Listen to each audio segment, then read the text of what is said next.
welcome back to part 2 of the double rebuilds. As you see behind me, the 125-gallon Malawi Jungle Aquarium, well, it's rebuilt and it's thriving. There's going to be update videos on that. But so obviously we're going to be focusing on the 220-gallon flooded forest. But before we get there, let's touch on a couple things for some upcoming videos, and let me show you what I'm talking about. So hopefully you haven't forgot about the 750-gallon Amazonian Islands build and the 600-gallon Asian Jungle build, where there's some big updates on those. And well, let me flip the camera around and we'll give these guys some food and talk about it. Okay, the Amazonian Islands builds. You probably wouldn't believe it, but there's actually 20 more fish in here than when I first built this and added these guys in here. And I bet you can't see them anywhere. And you know, we'll have to wait till the update video to tell you what those are. But they're in there, I promise you. And as you can see, they've redecorated a little bit, as was expected with the cichlids. But oh, let me give these guys some food and give them a little tip on how I keep the water level high. Is every feeding, I give them a big container of water with the food. So pretty much kind of offsets the evaporation in a covered tank. So just a little DIY, or a little tip there, I guess, fish keeping tip. But at any rate, they're still getting their mix of cichlid pellets and tetracolor tropical granules and some flake food, because we have all levels of fish in here. We have the big boys, we have the medium boys, other big boys, and then, you know, some smaller fish and some smaller fish coming. So the update on this video, we're gonna get a lot of fish coming for this video. They've been in the grow out. They came in really small, so I want to, you know, get them all beefed up, and they're doing really well in the grow out tub. There's actually a bunch of fish in there for a bunch of tanks, and they all seem to be loving life. I don't want to rush them. I'm still enjoying the heck out of the tank, as is. I don't need more fish to make it better, but they're coming, and there will be an update video on that, and they're going to offset what you see here. So we got a lot of big, and we got a lot of medium. So you know where we're going. We're going with some smaller. And I'll let you know who the 20 fish are that you can't see in here, but I swear to you they are in here. As well as I'm going to have a rescue. I got contacted by somebody who has some tanks. They've gotten old. They can't take care of them. There's some very interesting fish. I guess their caretaker was going to throw the fish out of the yard, but I want to make sure that doesn't happen. They're going to be coming over here. So we'll do probably a whole separate video on that, because these fish are going to be spread across multiple freshwater tanks. They wouldn't all fit in just any one of my tanks, but that's coming up. All right, let's take a look at the 600. Okay, the 600-gallon Asian Jungle Stream Aquarium. Man, it is cleared up. We have a whole big video coming up on this one. We're going to do the deep dive and the whole thing. Since, you know, we built it, it was a little cloudy at the beginning, and, you know, all the fish weren't settled in, but man, have they settled in nicely, and it's cleared up, and, well, let's get the fish food in there. Same tip for these guys, you know, do the whole thing of water. But another, I guess, fish keeping tip is if you have big overflows that skim the surface, by putting the food in with the water, you get it way down in the water column, away from those skimmers and down to where all the fish can get to it. And when you have an aquarium like this that has probably, I don't know, 60, 70 bottom feeders in it, you know, it is no problem if a bunch of it lands down there, because as you can see, these guys will make short work of it, and they will clean up every last little morsel. So some of the fish that are in the grow out aquarium, they are for the 600. You know, we all know the cloud loaches are coming. Those were one of the ones that came in freakishly small. In fact, I didn't even know a cloud loach could be that small. I thought they were born bigger than these that I got. But shoot, I mean, they were fragile. But happy to say they've probably tripled in size now in the grow out tub. They're loving life in there. So part of the reason I don't want to rush them, you know, honestly, all the fish that are going out in there, even though they're for different tanks, they're getting along great. They seem to be happy. So I got plenty of stuff to keep me busy. So I figure, let's not rush them. Let's get them grown up some. You know, make sure that when they come over here, they're at a size where they're not going to have any problems with these guys. Even though these are community fish, you know, they can be, you know, in their own way, they can be a little aggressive to newcomers. You never know. No point in risking it. As well as there are some other fish. It's not just clown loaches for the 600-gallon. There are other fish as well for the 600-gallon. So again, deep dive on this video. We're going to go inside underwater. We're going to check out everything. We're going to, you know, basically just follow up after the debut of the tank. Okay, it's time to get to the 220-gallon flooded forest build. Let's go. All right, welcome back to part 2 of the rebuilds series. You can see the 125 is rebuilt. You got a little sneak peek of it in the last saltwater video. But rather than go into that, we're going to give it its own video, so we're not going to spoil it. We're going to focus on But today we're going to focus on the 220 gallon Amazon flooded forest build. So as you can see, it's completely drained down and it's ready to bring it back to life. Integrate some caves into it, add some rock, add some wood, reuse a lot of materials in here and get this thing back up and running. For now though, I think I need to clean out the inside and start the hardscape. Oh, and we got to rebuild a whole new sump. Okay, you gotta love the in-between stages on these builds. Kind of gross and nasty looking, but then also you can see potential as well. So normally I say that it takes me 3 tries to get anything decent. I'm considering this here decent, and I kind of reconfigured it multiple times, probably more than 3, as I was building it up. So I am liking this. Now, as far as well, let me take you through it here. So these entrances, that's a cave entrance, that's a cave entrance, that's a cave entrance. So that's the same sort of PVC setup, PVC cave setup as the 600 gallon Asian jungle stream aquarium. And then obviously built up with the larger rocks and the gravel. And as you can see, the sand it's a mix of some clay-based substrate for plants and sand. So my plan is to go and pour fresh white sand over all this area and then top off with more gravel on top of it near the edge of the hardscape. And you know, obviously the big thing you see here is this wood. This is some new wood I got. You can see it's never been in an aquarium before, and definitely kind of giving me the, you know, the root vibe coming down. If you sort of imagine this is the embankment of the water going that direction is the forest, and it's flooded over. And you have, you know, the water raising up and bringing all those roots in there. Not sure if I'll stick with this wood or if I will use the original plan, which was these branches, and I have all different sizes of these various branches. I was going to have them come down and be sort of like coming down all over the aquarium, both back there and in the front. I haven't decided exactly which way I'm going to go there. And I went ahead and used some leftover branches from the 125 build to sort of fit in there, to sort of, it kind of matches up with the larger one. So it kind of works for me. I did this last night and seeing it today. I'm still feeling it. So I think the plan is once I get the sand in there and the gravel, or the, you know, the river stone, I will, the small river stone, I will fill it up and see how well this wood does. Because that could be a big factor, is what I need to do to get it to stay in place, to anchor it down. So versus the other wood is tall enough I can wedge it up underneath the top, but it'll still have issues as well. So we'll see. I think that's the plan. So that's the hardscape. Assuming this wood works, this is probably what I'll go with.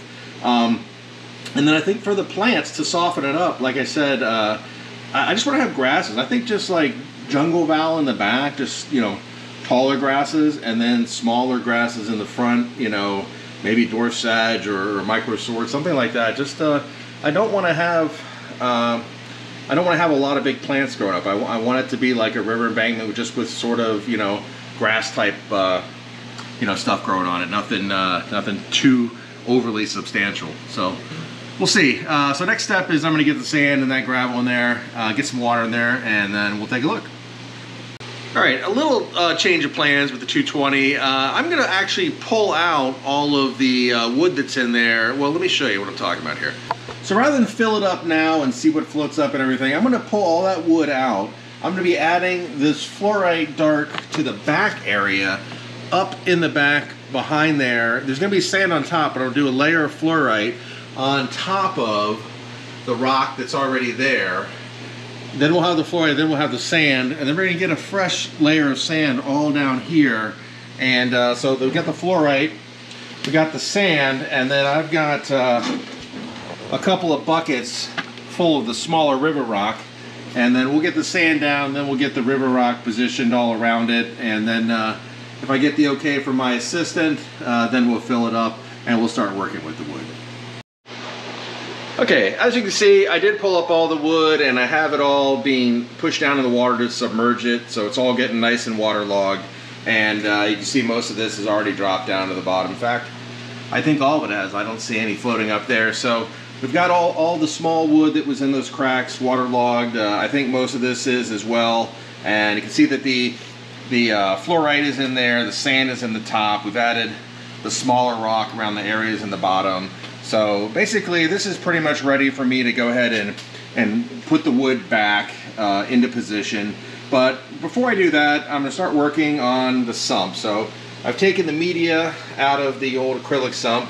Need to drain the water out, and you see I've started cutting wood panels for the sump. So we're going to turn that entire inside to a sump. We'll move all the electrical over here to the side, out here to the side, and we'll just have one giant sump. And yeah, so basically just, you know, I hit the old pile of wood that I keep in the shed, pull out scrap, cut it up, and build a sump. So I'll get it lined out in wood. I'll get this old sump moved out of here. We'll use the packing insulation from the glass to insulate the bottom there, and then we'll get the handy dandy trusty liner in there and start doing our build. Our sump build, that is. Okay, gotta love the in-between stages. So all of the wood is waterlogged and sunk and ready to be placed into, you know, into position in the tank. There's even some plants that arrived. They're just floating up top. And the sump, all the wood is in place, and all the insulation is in place in the bottom, and it's ready for me to go ahead and add the liner and then retrofit the tower back in, and then of course we'll do the dividers with the metalamat, all the same media like we do on the other sumps, and then start on the plumbing. So let me get the sump done, and let's get some aquascaping going up here. Okay, a little bit of a change of plans on the 220 flooded forest build. You can see I got all the wood in there, and even a lot of plants. Just want to see everything's coming along as far as that goes. But where we're going to change things up here is the sump. So you see I have the sump all lined up with the wood, insulated, and I've been working with a couple different liners, and I'm just not getting the fit that I want for some reason, and get a little frustrated with it. I like the fit of this style liner better, but I don't have enough of it. The kind I do have enough, I don't like the fit at all, so I decided to go another direction. I went ahead and got 2 of these containers, and I'm going to connect them with bulkheads. So on the end here, there'll be 2 chambers. So the first chamber is going to have the same bio tower as before here, and then there'll be a divider, and it'll be all mechanical there. Then it'll go through. Then the second chamber is going to be is all biological, and then the return pump. So change of plans, and I need to go ahead and remove the wood here, and I'm going to leave the insulation because that's not going to hurt anything, and get these guys drilled and get them in there, and then I'll show you what I'm talking about once we're in there. I think it'll be easier to visualize. Okay, there you go, the finished 2-chamber filter box. And I gotta tell you, this thing, it really has me thinking. This was super easy and super cheap, with the price of wood being so high and liner prices being so high. This is actually a very simple way to make multi-chamber sumps. So even like on big tanks like the 3000, obviously I'd use a bigger container, but imagine a whole bunch of them, you know, 8 of them or 10 of them all strung together, give them each one a kind of a separate logical chamber, and you could always do multiple tubes. So definitely food for thought, but at any rate, super simple, easy to go. What I'm going to do is get these cranked down using my bulkhead nut from BRS. I love that thing. That's made bulkhead installation really easy. Oh, I just want to point out that with this smooth plastic, I mean, you get an amazing seal with the gasket. So super easy. Important to find a container with a flat wall. I also like that these are meant for construction type people. It's like from Tractor Supply, so they're not the fancy angles and stuff. They're more straight up and down, which is going to work better for my baffles. So at any rate, yeah, there's the gist of it. Let me go ahead and get it fitted in there, get these bulkheads cranked in, and then go ahead and get that pipe cemented in. Okay, there's the completed filter. Have the bio tower just sitting on half of an egg crate in there. Got it all cleaned out, got fresh filter fluff in there. So we got our settling chamber underneath. We have our mechanical here. A little extra room in case we want to do some more, but for right now I'm gonna leave that open so I can keep an eye on how much debris makes it through or doesn't make it through. Of course, then we're moving on to our next section, to our bulkheads and PVC pipe. And this brings us to an interesting thing here. So you see the Higer material. You know, I use this Higer filter material all over the place, and kind of the funny thing is they sent me an email saying, oh, we like your channel, we think you'd be a great fit to do a video on our products. The products they listed were like, for tiny little aquariums, like a 15-gallon or, you know, like a nano light, nano filter, you know, like a hang on the back filter stuff. And I'm questioning how much you've watched my channel, because I don't think I think my version of a nano aquarium is 180 gallons. So I'm not sure about that, but Higer, I will give you an absolute free recommendation or promo, whatever you want to call it. I use the Higer Bio Blocks. These guys right here. I use them all the time. I keep them in stock. I've used tons and tons of them, you know. And I'm happy to buy them because they work really good. I don't need to have it be sponsored, and you know, I would recommend it because I use them all over the place, and I've used them for a long time, and they work great. So that's free for you, Higer. You don't have to give me anything for that on the house. And then lastly, we got the return pump, which looks like it's sitting up a little bit. No, it's sitting down. Okay, so that is a new filter system, and like I said, this is, I don't know, probably the easiest filter I've ever built, really. Obviously, I'm reusing that bio tower, but you can DIY make one of those all day long. That's easy. That's a PVC pipe sticking into another container, or hell, you know, the 3,000 gallon. That's what I did over there. I basically made a DIY version of that. So that's really easy. So that's super easy, and that's a lot of water. That's I don't know, it's probably about 35-40 gallons of water. And then the other 15 gallons would be, so 25 water, probably 15 gallons for the overflow to drain down into from the tank. I am reusing my existing overflow box, so that would be something that you would have to get the water down to the sump, so that would make things a little more complicated, or a little more work, I should say. But super easy, super effective. I use this style of thing everywhere. But now I think we got to get this thing filled up, get this topped off, get the system flowing. Let's get that water flowing, because I mean, this stagnant water, this looks terrible, you know. So yeah, let's get the water flowing. Let me clean up the glass, and then we'll come back and take a look at it. Okay, that's the very first moments of the new flooded forest version of the 220 gallon running. You know, the pump is running, the water's flowing, the lights are on. The filtration is going, we're draining down, we're going through our trickle tower, through the first chamber, overflowing into the second chamber, and then coming back up from our return over here. So this is the very beginnings. So where it goes from here is, obviously the system's got to run. There's been some die-off, there's some new media in there, so we're going to let it go for a little bit. Going to be adding bacteria. And I have the first group of fish, which are going to go in here. They've been in quarantine actually for a while. Actually, I have fish for a whole bunch of tanks. But they all came in really small, and I would say not fragile, I guess. You know, so small that they seem fragile. But at any rate, they've all been growing up in the tub. Everyone's grown a lot. So I'm going to keep them growing. No hurry to get them in here. Let this tank establish, but then we will get the first group in here. And then we will work on the support group, and then of course, once everything is ready, the Discus. So at any rate, this is the beginnings of the flooded forest, and I don't know, it's kind of a weird build, the aquascaping, but I like it. I can envision the fish I'm keeping in here utilizing this scape. We'll see when the plants grow up and when the water clears out, and when we get more clear water, get all these tannins out of here. But yeah, I can feel it. I can envision it, I should say. So anyway, that's the end of part 2 of the double rebuilds. Next time we see this tank, I think we're going to have some fish in there. Thanks for watching.